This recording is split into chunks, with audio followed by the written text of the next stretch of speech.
हमने देखा कि हमारे साथियों की जो लाशें मतलब उनको दफना नहीं सके हैं। दिल दुखता है। मुझे एक विश्वास है, ये जो गलतियां कर रहे हैं ना, सीखेंगे। We shall win.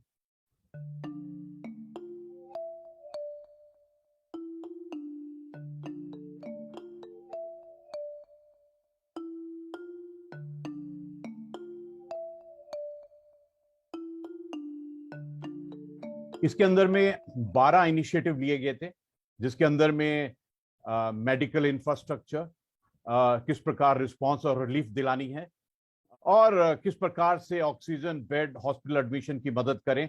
और इसके लिए सबसे बड़ी पहल थी कि आइसोलेशन सेंटर बनाए जाए।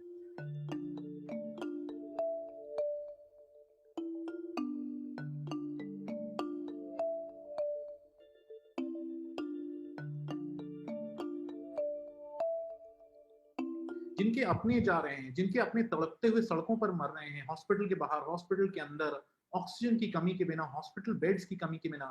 तो ये क्या, इसे कई लोग कहेंगे कि ये कोशिश है, जो माहौल है, जो एक तरह से असफलताएं रही हैं, फेलियर्स हैं, उससे दिमाग हटाने के लिए कि पॉजिटिव सोचो, जो हो गया सो भूल जाओ।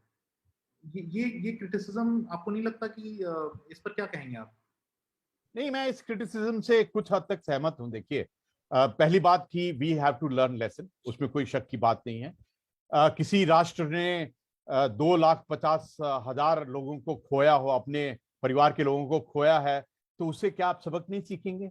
आप तैयार नहीं रहेंगे इस चुनौतियों के लिए? और मैं आपको एक चीज कहना चाहता हूं, तहे दिल से कहना चाहता हूं कि देखिए, जो भी समाज के अंदर में, राष्ट्र में इस वक्त गलतियां कर रहे हैं ना, उनको अपने अंदरूनी, अपने अंदर में सोचना चाहिए, इंट्रोस्पेक्शन करना चाहिए कि हम अपने राष्ट्र के लिए, समाज के लिए और बाकी भारतीय के लिए क्या कर रहे हैं।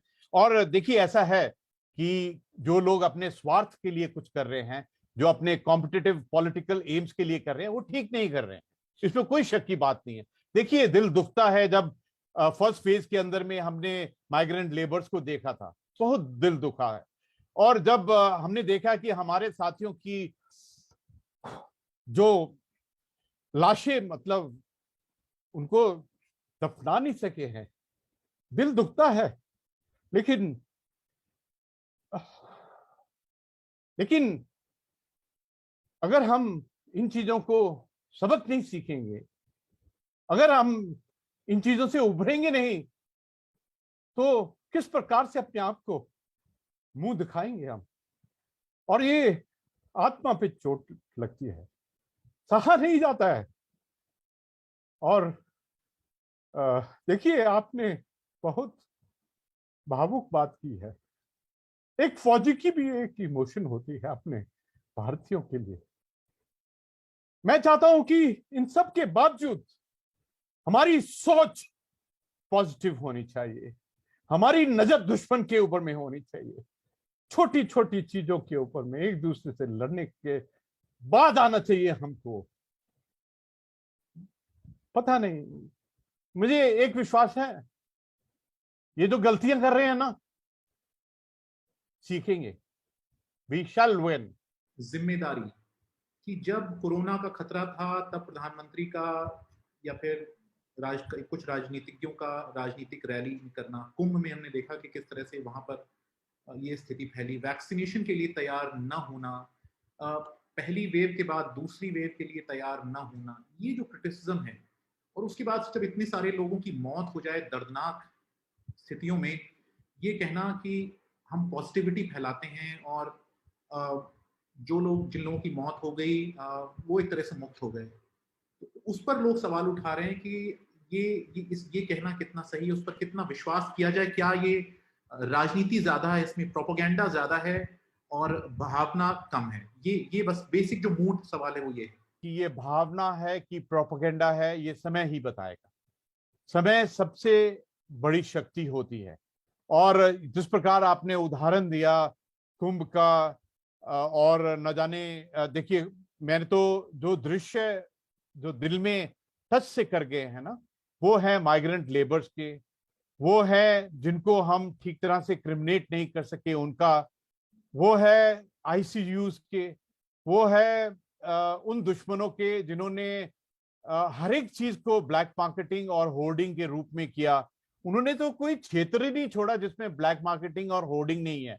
देखिए, जिस प्रकार मेडिसिन की ब्लैक मार्केटिंग, ऑक्सीजन की ब्लैक मार्केटिंग, एम्बुलेंस के प्राइसेस को बढ़ाना, हॉस्पिटल एडमिशन के प्राइसेस को बढ़ाना, हर एक चीज जो एक हमारे शास्त्र आर्म्स थे, शस्त्र थे कोरोना से लड़ने के लिए, हर एक चीज में ब्लैक मार्केटिंग, होर्डिंग। हाँ, अवश्य ही देखिए, इंफ्रास्ट्रक्चर, गवर्नेंस, एडमिनिस्ट्रेशन में काफी कमियां रही हैं, उसमें कोई शक की बात नहीं है। और ये सब कमियां हमारे सामने में हैं। हम सबने अपना कोई ना कोई खोया है। मेरे भी बड़े भाई साहब के एक जवान पुत्र 32 ईयर्स ओल्ड को खोया है। अभी किस किस से ये बात कहें कि दिल में बहुत चोट लगी है। लेकिन चुनौती ये है कि अभी हमको कुछ करना है। मैंने जिम्मेदारी शब्द का इस्तेमाल किया। जिम्मेदारी, कौन जिम्मेदारी लेगा? जिम्मेवारी है हर भारतीय की, समाज की, राष्ट्र की। मैं आपको एक चीज बताना चाहता हूं, देखिए, राष्ट्र, सरकार की जिम्मेदारी, समाज। आप कह रहे हैं कि लोगों की जिम्मेदारी है जो हुआ, सरकार की जिम्मेदारी नहीं है? मैं कहता हूं पूरे भारत की, उसमें सरकार भी शामिल है। सरकार, देखिए, केवल सरकार राष्ट्र नहीं है, सरकार सिर्फ एक हिस्सा है। अगर आप समझे कि सरकार ही सब कुछ है तो गलत भावना है। और मैं तो ऐसे सोचता हूं कि ये जो रीढ़ की हड्डी है ना, राष्ट्र, समाज और हर भारतीय, ये जो रीढ़ की हड्डी है ना, राष्ट्र, सरकार, समाज और हर भारतीय, ये एक ही रीढ़ की हड्डी है। सरकार कौन सा बाहर से आई है? सरकार भी तो हम जैसे ही हैं, हमसे ही निकले हैं। अगर उन्होंने गलती की है तो वो पक्का इसकी सजा भुगतेंगे, उसमें कोई शक की बात नहीं है।